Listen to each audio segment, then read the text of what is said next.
Hi, I guess we are live and we are on, I guess. If anybody is there, feel free to chat and pop in questions if you have.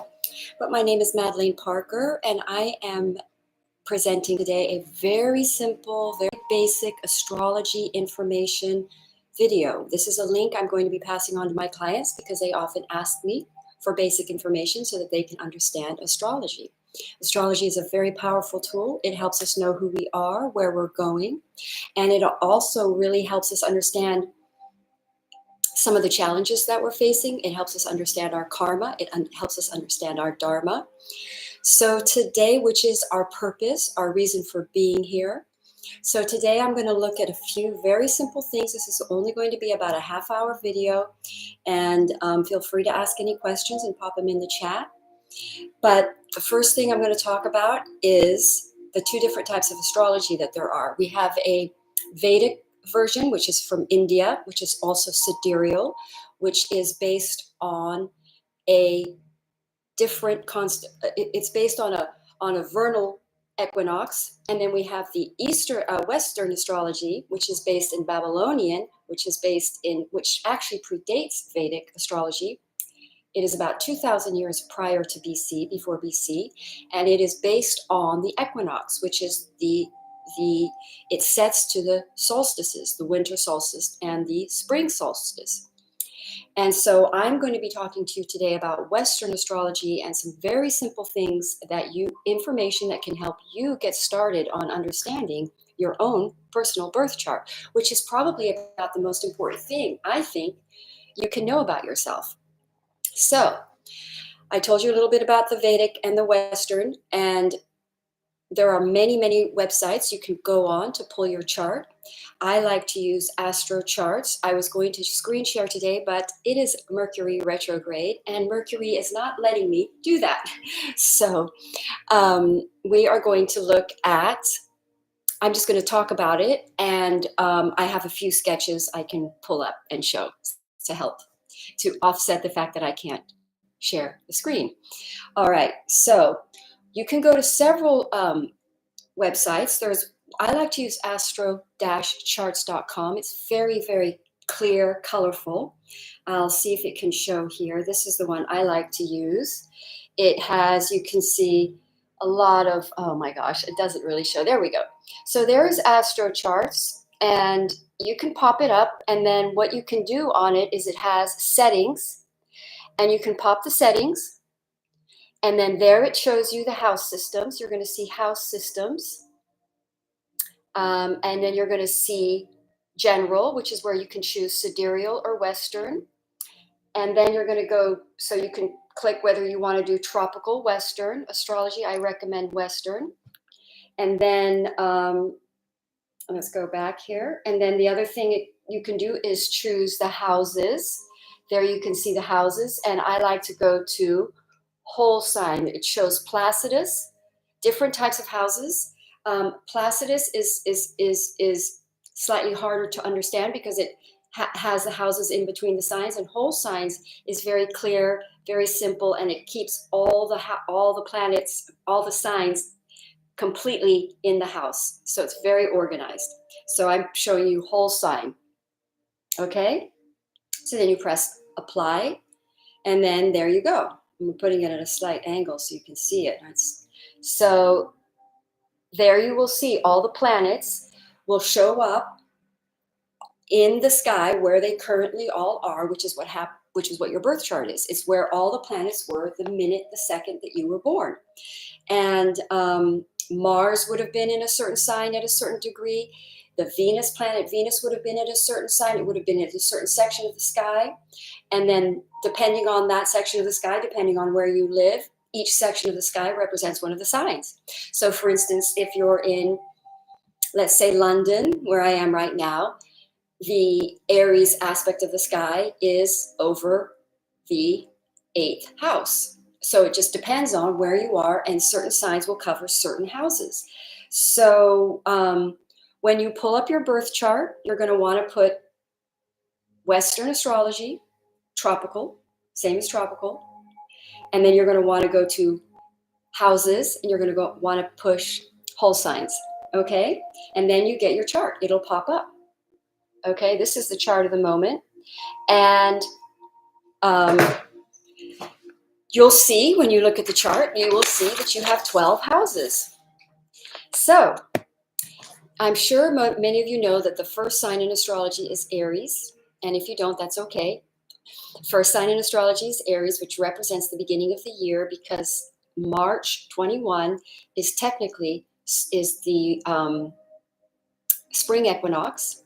So it represents the beginning of the year, and it represents the sign of Aries is the beginning. It's the first sign.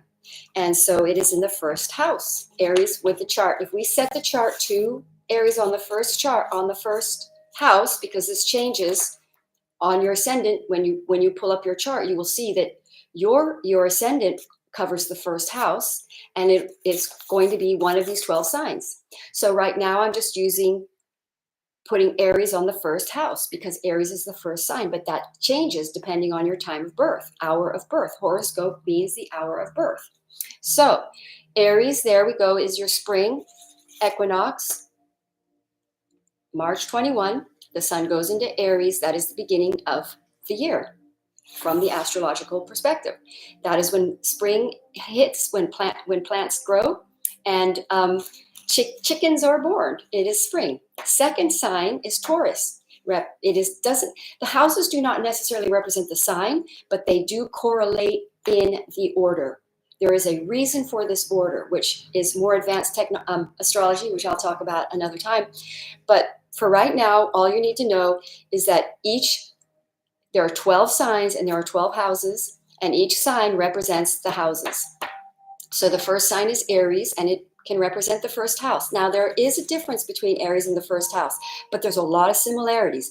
Aries, being the first sign of the zodiac, and the first house represents our body, our personalities, and a very most important part about our chart is the sign that covers our first house. That's who we are. It is your rising sign. The second sign of the zodiac is Taurus. First sign is Aries. Second sign is Taurus. Third sign is Gemini. Fourth sign is Cancer, which also represents the fourth house. Third house is Gemini. We're going to talk about the houses in a minute. I'm just going to do the signs first. Then we've got Cancer. Then we've got Leo is the fifth sign. Virgo is the sixth sign. Libra is the seventh sign. Scorpio is the eighth. Sagittarius. These are the symbols, by the way. You'll get to know them. I could maybe do drawings to show you the symbols, but anyway, Capricorn is the 10th sign. Sagittarius the 9th, Capricorn the 10th. Aquarius is the 11th. Pisces is the 12th. So each of the houses represent certain areas of our lives. And I will run through them really quickly here. First house is ourself, our physical body, and our appearance. The second house is our value, our money, our self-esteem, and our possessions, our self-worth. Third house is communication, communication, writing. It's the micro. It's Gemini, so it's like writing, communication, siblings. The fourth house is home, family, ancestral patterns. The fifth house is romance, play, creativity, children. The sixth house is daily routine, work, health. The seventh house is committed partnerships. The eighth house is intimacy, merging finances, death and transformation. The eighth house is, we did that. The ninth house is higher learning, philosophy, travel, education, higher education, teaching. The 10th house is career, public status, your legacy. The 11th house is friends, your tribe, friends groups, community. The 12th house is endings and spirituality, and can be karma and past life. So what do we say about all those houses? So what happens is every ascendant, every planet rules two signs except for the sun and the moon. The sun and the moon rule Cancer and Leo, which are the fourth and the fifth signs. And the other planets, so we'll go in order. Mars rules Aries and Scorpio. Where are we? Taurus is ruled by Venus. Venus also rules Libra, which is the seventh. Well, I won't get that houses in yet, but Libra is ruled by Venus, and Venus also rules Taurus. Then we also have, then after that, we have Gemini, which is ruled by Mercury. Mercury also rules Virgo. Then after that, then we have the moon, which is Cancer, ruled by the moon, which is the fourth house, represents family, home, mother. The sign of Cancers represents the mother. Then we have Leo, ruled by the sun, represents the fifth house, but also represents creativity. The Leo is a leader. I'm not going into the signs. I'm kind of getting a little bit distracted there, but we'll go into the signs in a minute. I'll describe them all to you. Then we get, after Leo, we get Virgo, which is the sixth house. And it is ruled by Mercury. Leo is ruled by the sun. Then we get Libra, ruled by Venus. Then we get, where are we? Scorpio, ruled by Mars. And Pluto. In modern astrology, it is ruled by Pluto and Mars. Then we go to the ninth house, Sagittarius. Sagittarius is ruled by Jupiter. Jupiter rules Pisces and Sagittarius. Then we go to the 10th house. Then we go to Capricorn. Capricorn is ruled by Saturn, and Saturn rules Aquarius and Capricorn. Then we get to Aquarius, ruled by Capricorn. Then we get to Pisces, ruled by Jupiter. So if you have a rising sign, when you pull your chart and you pull your chart and you see your ascendant, and it falls, whatever falls in the first house is your rising sign when you pull your chart, and you need your time, location, and birth date, obviously. So then you're going to have, so depending on what ascendant, where your ascendant is your chart ruler. So for instance, I am rising Cancer. So in my first house, when I pull my chart, I get the sign of Cancer showing up. And hey, hi, Michelle. Yay. It's hard to type, and I don't have to type. I'm new at this. So anyway, all right. So where are we? Okay. So depending on your first house, horoscope means hour of birth, which determines who you really are, because your hour of birth is what determines your ascendant, because the ascendant will change every 2.5 hours. So let's say, like me, you get a rising sign Cancer over your fourth house, then you're going to have, over your second house, you're going to have Leo. Over your third house, you're going to have, what do I have over my third house? Virgo. Then over your fourth house, you're going to have Libra. So depending on what your ascendant is going to alter what house, what planet covers a certain house in your chart. So let's take a look. What else? So each of the 12. So the ascendant, whatever your ascendant is, whatever sign your ascendant is, determines the planet that rules your whole chart. So I am Cancer, therefore I am ruled by the moon. If you're if you are Libra, you're ruled by Venus. If you are, let's say Capricorn, you're ruled by the planet Saturn. So in subsequent live intros, educational feeds, I'm going to show you what that means when you are ruled by a certain planet. It has a certain impact in your life, because when the planet moves around, it'll aspect all your different houses. So let's see, what do we talk about here? I talked about the houses and the signs. So we have the 12 signs, the 12 houses, and later on I'm going to talk about another important aspect, which is the aspects, which is how all the signs are transiting, because your birth chart is stable. It stays the same. When you were born, that is the blueprint. That's your blueprint. It never changes your entire life. But what happens is the planets that are as the planets are circulating in the solar system and moving, they make contact with your placements. In other words, if you were born and your moon, because when you look at your chart, where was the moon in the sky when you were born? Well, if the moon in the sky was, say, in Pisces, every time a planet is in Pisces, it'll come onto your moon and aspect your moon and create an impact in your life or influence your life in some way. So that's why astrology is predictive, because we can see where the planets are coming. We can project. We know that they're going to. We know when Jupiter is in the sign of Taurus, it's going to go into the sign of Gemini soon, because everything is a cycle. All these planets are circulating and cycling around, and they all cycle at different speeds. So we have, for instance, Mars takes 2.5 years to circle the entire zodiac sign, all the 12 houses. Mercury does all the 12 signs in less than a year. Venus less than a year.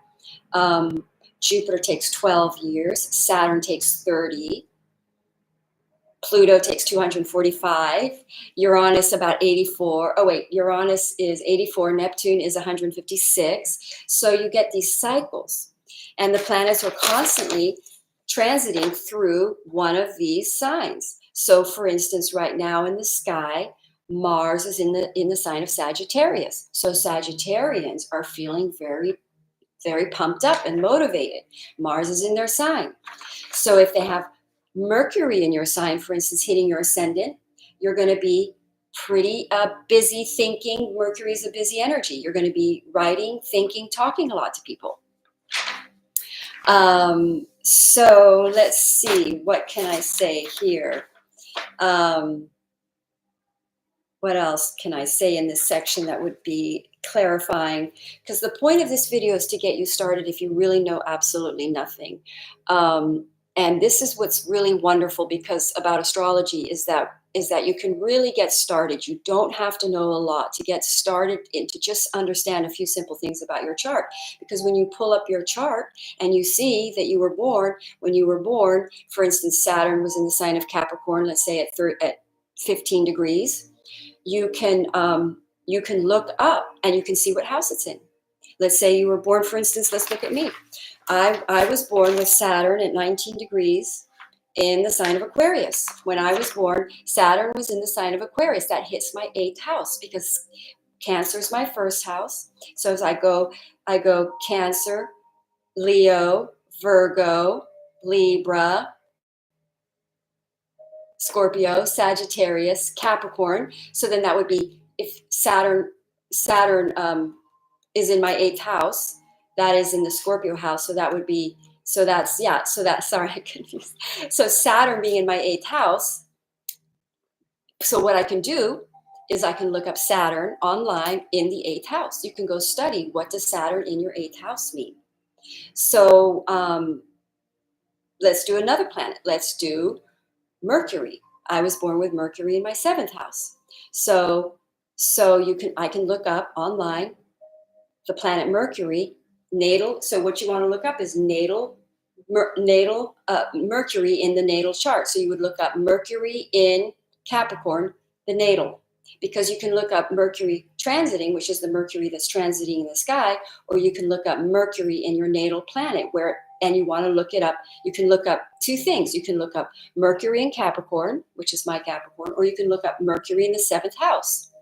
And you can read all about your own chart, because that's the wonderful thing about astrology is that it empowers you to start being able to, you don't have to know it all to do it. You can start learning by just simply pulling your chart, reading about the 12 houses, looking up what planet, when you pull up your chart, seeing what planet, what house, what planet falls in your chart, what house a planet falls in your chart, and what sign, and you can start looking them up. And then the next thing you can do is start looking at the transits, which is where the planets are moving and how they're aspecting your planets. So let's see, what else can we say?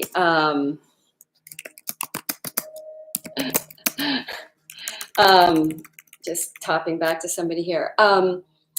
Let's see, what else should we say? What else could I tell people that would help you get started in astrology? It can be very confusing at first because you'll see all the information pops up in front of you and it, let's just go through the symbols so you understand the signs exactly.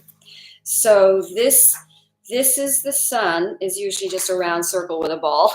The moon usually looks something like a moon. Mercury looks like this with the headphones. Venus is just looks like that, looks like a round circle with a cross. Then we get Mars, which looks like a ball with an arrow coming out. Then we get what after Mars? Jupiter. Jupiter looks kind of like a 4. There's a Jupiter sign. I realize these might be flipped. Saturn looks kind of like a 5. Then what else? We have after Saturn is Uranus, which kind of looks like an antenna kind of a thing. Actually, there's a line across it, so it looks like more like that. Then we have Neptune that looks like a fork. It's looks like there's Neptune, looks like a fork. And then we have Pluto, which kind of looks like a P. There's a couple ways to do Pluto. Sometimes they do Pluto with a ball like this, with a ball and a cross underneath it with a cup. So those are all your symbols, because sometimes when you're first looking at astrology, you have no idea what those symbols mean. So when you know you have your chart and you look it up, your chart here. For instance, you can have Mercury in your 1, 2, 3. So say somebody has Mercury in their 4th house. It'll look like Mercury. There it is in your 4th house.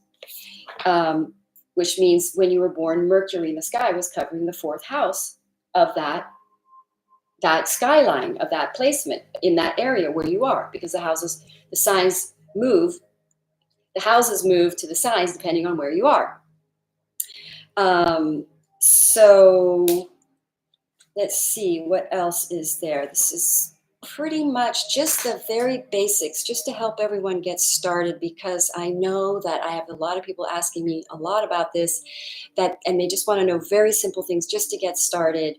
Let me look at my notes and make sure I haven't left anything out. I think that's all I can think of. So feel free to post comments and ask questions even after this is posted. Now, I just want to quickly say one thing. There is a order to this. It seems like it's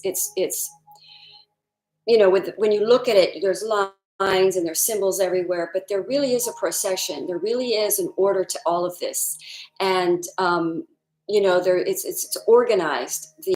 The Aries is the first house, and the energy of Aries. Aries is the first sign, which is the energy of rebirth.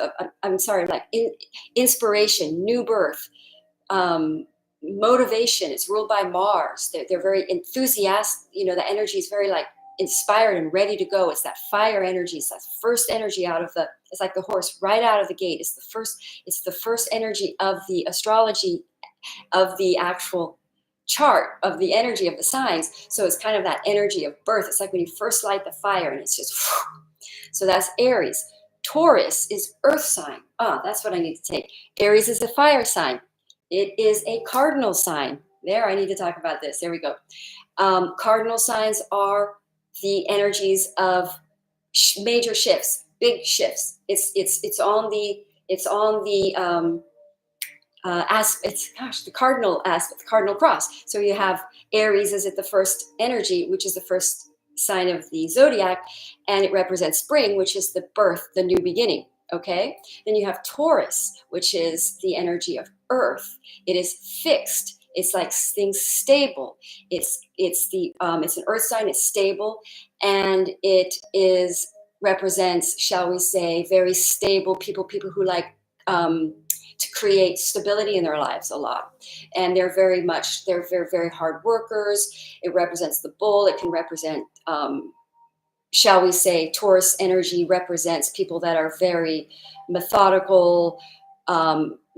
On the whole, Taurans can be very reliable, and they're very consistent, hard workers kind of an energy. That's an earth energy. Then you get to Gemini, which is very mutable, which means things change. Fixed as Taurus, they don't like things changing. They like things to be staying the same. It's an earth energy, so that things can grow through stability. Mercury is more of a mutable energy. It changes. The mutable signs, they change their mind a lot. Then we get the energy of Cancer, which is the energy of, shall we say, the mother. It's the crab. It likes to be at home. It likes to be shall we say, it likes to be working with the children and helping the children and nurturing. It's a very nurturing energy. Then we get Leo, which is a very, shall we say, it's the leader energy. It's the lion. It likes to be, it's the performer. It's a very, shall we say, playful energy, very, very upbeat, very happy. It's the sun, ruled by the sun. Then we get Virgo, which is the energy of, shall we say, very detailed oriented, very precise, very disciplined, the earth energies are very disciplined, very repeat. They work for every day, like a little bit every day energy. That's the day-to-day energy of Virgo. Then we get Libra, which is relationships, which is people they tend to really like to balance themselves in relationships with others, and they are very accommodating to other people. It's ruled by Venus. They can look very, very beautiful a lot of times because Libra is ruled by Venus. So then we get to Scorpio. They can be very intense. It's a very intense energy. It's very emotional, and it is a fixed sign. It is a fixed sign, water sign. It's a water sign. I haven't been talking about that. Libra is an air sign. Virgo is an earth sign. Scorpio is a water sign. Now, when you know the signs, what they are, then you understand the energy. For instance, an earth sign acts differently than a water sign. Water signs are more emotional, and they shift very easily. They get emotionally influenced very easily. They're very sensitive. Earth signs are very stable, a little bit stubborn, a little bit stuck energy as well. Then after, where I'm jumping around, we get to Scorpio, then we go to Sagittarius, which is a fire sign, which is mutable. Mutable energies change their mind a lot. Sagittarians are very a fire energy. They're leaders, they're go-getters. All the cardinals are instigators, and the mutables are adapting. They're adaptive. So then we're in Sagittarius. So now we're going to go to Capricorn. Capricorns are very, very, very serious, hard workers, very focused. It's the goat. They're walking up the path every day, very, very disciplined, the most disciplined of everyone. Then we go to Aquarius, which is the other Saturn sign. Capricorn is a cardinal. The cardinals are initiators and they instigate changes. Then we get to Aquarius, which is shall we say, it is a air sign, and it is a fixed. So Aquarians too like to see things stabilized and staying steady. Then we go to Pisces, which is a mutable water, very sensitive, very very psychic, very connected. It represents the higher realms. It represents spirit. The psychic abilities are very much Pisces. Intuitive. They're often very artistic. They're ruled by the planet Neptune. I forgot to mention that Pisces is ruled by Jupiter and Neptune. Scorpio is ruled by Pluto and Mars, and Aquarius is ruled by Uranus and Saturn. So I hope this was clear. Trying to think if there's anything else. So this is just really to get you started, to get you used to sort of the languages, to get you to understand the signs and the houses. There's 12 houses, 12 signs. And I'm just trying to think if there's anything else I should think to mention. Well, that's all for right now. And I hope that this cleared up a lot for you to help you understand how to get going and get started in your journey in learning astrology. All right. Thank you for watching. Namaste.